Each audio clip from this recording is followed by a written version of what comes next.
Assalamualaikum warahmatullahi wabarakatuh. Selamat datang kembali di Tips Channel.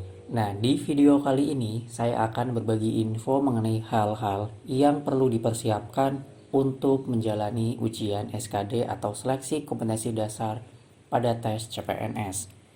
Nah, jangan lupa untuk subscribe dan juga buka deskripsi di video ini untuk melihat video-video lainnya, yaitu tentang pembahasan soal-soal baik itu untuk CPNS maupun P3K. Nah, oke. Di sini saya akan membahas mengenai apa saja biasanya pertanyaan-pertanyaan yang muncul mengenai ujian SKD. Oke, yang pertama, berkas apa saja yang perlu disiapkan. Oke, jadi teman-teman perlu mempersiapkan dua berkas utama. Yang pertama adalah kartu identitas. Kartu identitas ini adalah sesuai yang teman-teman upload waktu saat pendaftaran. Itu bisa berbentuk KTP, SIM maupun paspor. Nah, misalnya ini KTP yang akan kalian bawa nantinya. Ini tentunya sesuai dengan apa yang kemarin diupload waktu saat pendaftaran. Nah, kemudian yang kedua yang tidak boleh ketinggalan adalah kartu ujian. Nah, silakan download kartu ujian tersebut di web SSC ASN yang kalian punya. Silakan masukkan nick dan juga password. Nah, nanti di bagian bawah akan ada kolom untuk mencetak kartu ujian SKD. Bentuknya seperti apa? Ada dua kartu ujian. Yang pertama adalah kartu peserta. Nah, ini kartu peserta, bentuknya seperti ini. Nanti akan ada nama kalian. Di sini ada letak PIN peserta. Nah, PIN ini nanti diberikan untuk membuka kode soal saat di komputer nantinya. Ini PIN peserta akan diberikan pada saat kalian masuk ruang ujian. Nanti di depannya akan diberikan oleh panitia PIN pesertanya. Nah, yang kedua adalah kartu panitia ujian. Nah, kartu panitia ujian ini yang nanti diberikan oleh panitia. Jadi ada dua kartu ini, yang satu dipegang oleh peserta dan yang satunya lagi diberikan kepada panitia ujian. Ini jangan sampai ketinggalan ketiga berkas ini. Selanjutnya yaitu tentang bagaimana sih ketentuan seragam. Ini seringkali ditanyakan oleh para calon peserta mengenai seragam untuk tes SKD. Yang pertama adalah seragam itu ditentukan panitia. Nah, biasanya itu adalah atasan putih dan bawahan hitam serta menggunakan sepatu pantofel. Nah, ini merupakan pakaian resmi atau formal. Kemudian yang kedua adalah apakah boleh ada motif? Nah, ini seringkali ditanyakan oleh peserta SKD mengenai bolehkah putihnya ada motif hitamnya di lengan atau di kancing baju. Nah, ingat ya, usahakan jangan, karena biasanya ada panitia yang sangat ketat dalam pelaksanaannya. Jadi kalau tidak ada, tolong cari, beli atau pinjam ke teman yang ada. Ini kan dipakai untuk sekali dalam ujian SKD. Kemudian ketika kalian lolos nanti digunakan juga untuk ujian SKB. Jadi tolong usahakan seperti ketentuan panitia.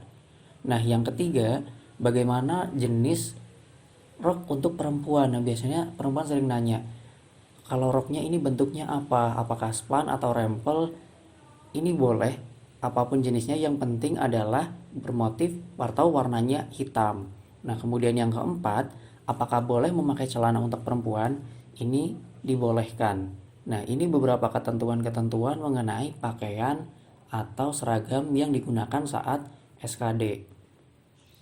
Kemudian selanjutnya mengenai ketentuan peralatan. Nah, jadi kalian yang masih bingung mengenai peralatan seperti apa saja yang boleh dibawa.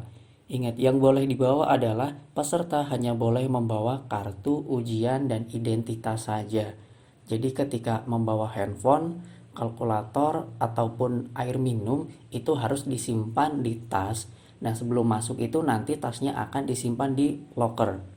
Jadi tidak boleh membawa apapun. Kemudian, apakah boleh membawa kertas dan pulpen?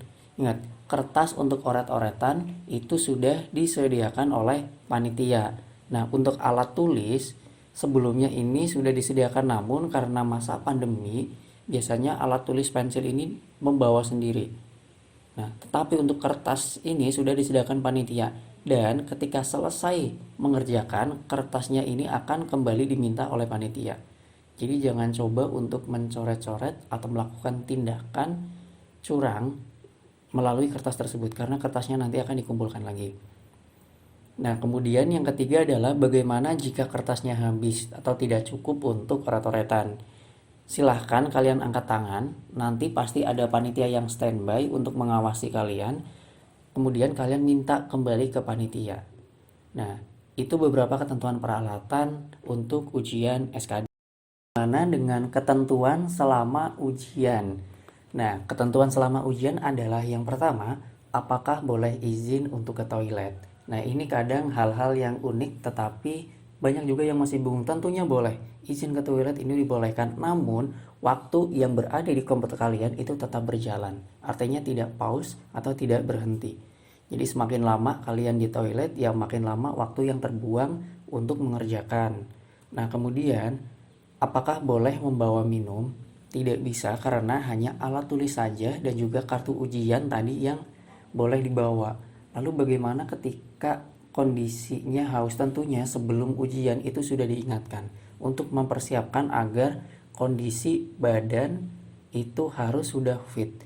Ya, jadi jangan sampai di dalam itu merasa lapar atau merasa haus. Tapi tentunya ketika dalam kondisi terpaksa atau force major, biasanya panitia ini akan memberikan sedikit kelonggaran khususnya bagi mereka yang memang sedang sakit atau kekhususan seperti sedang mengandung. Nah, kemudian yang ketiga adalah bagaimana jika saat mengerjakan komputer tiba-tiba mati. Oke, kalian harus tetap tenang ya, cukup angkat tangan kalian dan nanti akan ada panitia yang mendatangi. Ingat, jangan sampai teriak, cukup angkat tangan, kemudian panitia mendatangi dan kalian melaporkan. Jangan sampai teriak, karena kalau teriak itu mengganggu konsentrasi dari peserta yang lainnya.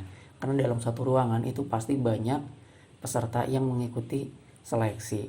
Nah, itu beberapa ketentuan selama ujian. Nah, itu teman-teman mengenai hal-hal yang biasanya sering ditanyakan saat ujian SKD.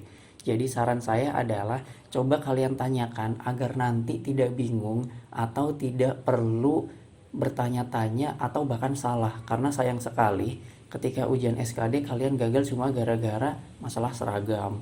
Atau ujian SKD gagal cuma gara-gara masalah barang bawaan. Nah, ini jadi jika kalian masih punya pertanyaan, silakan tinggalkan pertanyaan-pertanyaan di kolom komentar. Terima kasih.